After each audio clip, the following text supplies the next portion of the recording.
এখন তো এই মক্কার ভিতরে সবচেয়ে প্রভাবশালী, সবচেয়ে টাকাওয়ালা, সবচেয়ে সম্পদওয়ালা আমাদের নবী মুহাম্মদ হলো সব কিছুর মালিক। এবার জিজ্ঞেস করো, আমি তো খাদিজা কোনো ফকির, আমার কাছে কিচ্ছু নেই, পরনে যে কাপড়টা ছিল এটাও আমার নামে নেই, সব কিছু আমি মুহাম্মদের নামে রেখে দিয়েছি। তুমি মুহাম্মদকে জিজ্ঞেস করো আমার মতন ফকির মহিলা কি বিবাহ করবে কিনা। সুবহানাল্লাহ। তুমি সম্পদের জন্য বিবাহ করতেছো, কিন্তু সম্পদ তোমার নামে করে দিছে। এবার বলো তুমি খাদিজাকে বিবাহ করবানি? আল্লাহ নবী বলতেছেন, আল্লাহি তাল্লাহি বিল্লাহি কসম আল্লাহ, আমি খাদিজাকে টাকার জন্য বিবাহ করি নাই, আমি খাদিজাকে কোনো লোক লালসার জন্য বিবাহ করি নাই, আমি খাদিজাকে আমি আল্লাহ তাআলার সন্তুষ্টির জন্য বিবাহ করতেছি। সুবহানাল্লাহ।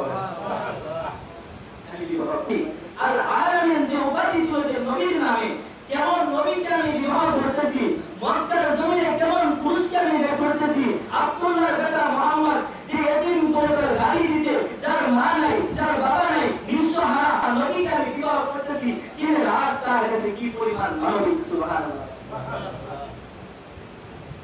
বিবাহ করেছি।